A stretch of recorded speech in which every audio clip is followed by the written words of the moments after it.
mấy chỗ cái đó trongนี้ca đâyการบ้านสบายแต่เก็บเจียงได้เก็บเจียงว่าบัดมวยยันจะทำไปแล้วเนี่ยแบ่งบัญญีประมาณแต่เมื่อถ้าเด็กมีจำปีใบเนี่ยได้มีกันงอบยีđấy đó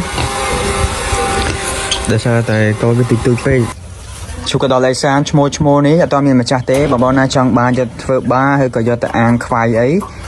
ai xua nón bàn là sao đọc ba xiếng pi cái đóng như như tinh ở là sao tại chmô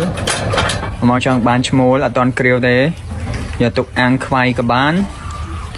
mong giờ ta vợ ba cái bàn này ní bụi ấy sáng á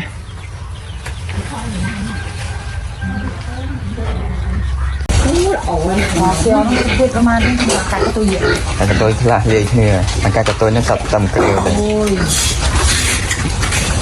anh ấy sao ta chặt cả lâu ấy សម្រាប់បងបងភ្ញៀវៗដែលចង់បានកូនបាដោយរកຂនាត20-30គីឡូខ្ញុំមានមួយក្រុមនេះដែលខ្ញុំចិត្តនឹងត្រៀមចេញជូនភ្ញៀវបានហើយជាពិសេសបងបងភ្ញៀវដែលទិញកូនបាដោយរកកាលពីវគ្គមុនអត់ទាន់ណាអត់ទិញអត់បានណាហ្នឹងហើយអាចមកមើលវគ្គនេះបានរូបរាងហើយសេនេតិចអីគឺខ្ញុំនឹងបញ្ជាក់នៅក្នុងវីដេអូនេះតែម្ដងអញ្ចឹងទៅតមួយគុណភាពសេនេតិចដោយរកនេះដែរគឺមេគឺដោយរកយកពីកសិដ្ឋានក្នុងស្រុកប្រកាសមាន2សែន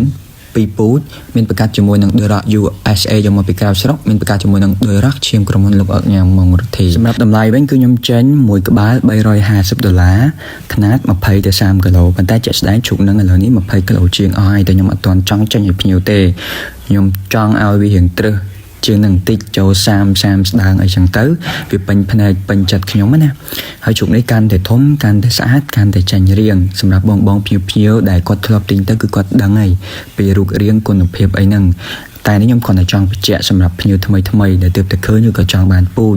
ហើយបើឆ្ងល់ថាមិនក៏ថ្លៃម៉េះគឺវាមានចំណុចដែលថ្លៃរបស់វាតើតឹងជាមួយនឹងគុណតម្លៃពេលដែលបងបងភ្ញៀវបានស្វែងយល់ដឹងអំពីគុណតម្លៃនៃពូជសេនេតិចការចិញ្ចឹមថែទាំបងបងភ្ញៀវនឹងយល់ហើយថាហេតុអីបានវាថ្លៃហ្នឹងហើយវីដេអូនេះគឺខ្ញុំបញ្ចប់ទាំងប៉ុណ្្នឹងចុះសម្រាប់បងបងដែលមានចម្ងល់ចង់ដឹងព័ត៌មានលម្អិតអីទៀតបងបងអាចចូលឆាតបានណាហ្នឹងហើយអរគុណជម្រាបលាបងបងកូនបាយកសៀមក្រុមនេះគឺអត់ទាន់មានម្ចាស់ទេសម្រាប់បងបងដែលចង់បានកូនបាយកសៀយកទៅប្រើឬក៏យកទៅប្រកាត់បងបងអាចតាក់ទងមកបានខ្ញុំមាន2ខ្នាតមានខ្នាត7គីឡូដល់10គីឡូនិងខ្នាត12គីឡូដល់15គីឡូហើយតម្លៃពិសេសមែនតើបងបងតាក់ទងមកឥឡូវនេះសម្រាប់អ្នកនៅខេត្តជាវិទ្យាល័យ5ពីកំពង់ឆ្នាំងពោធិ៍សាត់ទៅដល់បាត់ដំបងខ្ញុំមានជើងចាញ់ថ្ងៃសៅរ៍អាទិត្យហ្នឹងណាបងដាក់ផ្ញើអត់សេវាផ្ញើទេហ្នឹងហើយអានេះគឺជាឱកាសល្អសម្រាប់បងដែលចង់បានកូនបាខាងខ្ញុំយកទៅហើយគឺបញ្ហារឿងសេវាដឹកអស់ឆ្លៃអស់ច្រើនអញ្ចឹងទៅហើយតិចពេកខ្ញុំអត់ដឹកអត់អីអញ្ចឹងណានេះគឺជាឱកាសល្អដំណឹងទៅកាន់បងភ្ញៀវដែលនៅជំនាញវិទ្យាល័យ5កំពង់ឆ្នាំងពោធិ៍សាត់បាត់ដំបងហ្នឹងហើយជុំនេះដែរគឺម៉ែវាគឺយកសៀពីជាមកក្រុមហ៊ុន Green Fit ពូជ GI24 កាត់ជាមួយយកសៀ USA ចូលមកពីសៀមបញ្ជាក់ពូជណាហ្នឹងហើយអានេះកូនក្នុងទ្រុងប្រកាសចាញ់ពីម៉ែបែបហ្នឹងឲ្យបែបហ្នឹងអាហ្នឹងចាញ់វាណាប៉ុណ្ណឹងឯងហើយក៏វាអត់ទាន់ចាញ់រៀងជាក់លាក់ស្អាតអីណាស់ណាដែរមើលទៅវានៅមានពូអាចឲ្យថាកូនជោគបែបហ្នឹងហើយបងដែលចង់ដឹងព័ត៌មានលម្អិតថែមមានចង្អុលបន្ថែមបងចូលឆាតមកណាហ្នឹងហើយហើយកុំភ្លេចណាថាខ្ញុំមិនមានតែយកសៀទេក្នុងស្តុកឥឡូវនេះសម្បីតែដឺរ៉ុកក៏ខ្ញុំមានដែរអរគុណច្រើនជម្រាបលាបង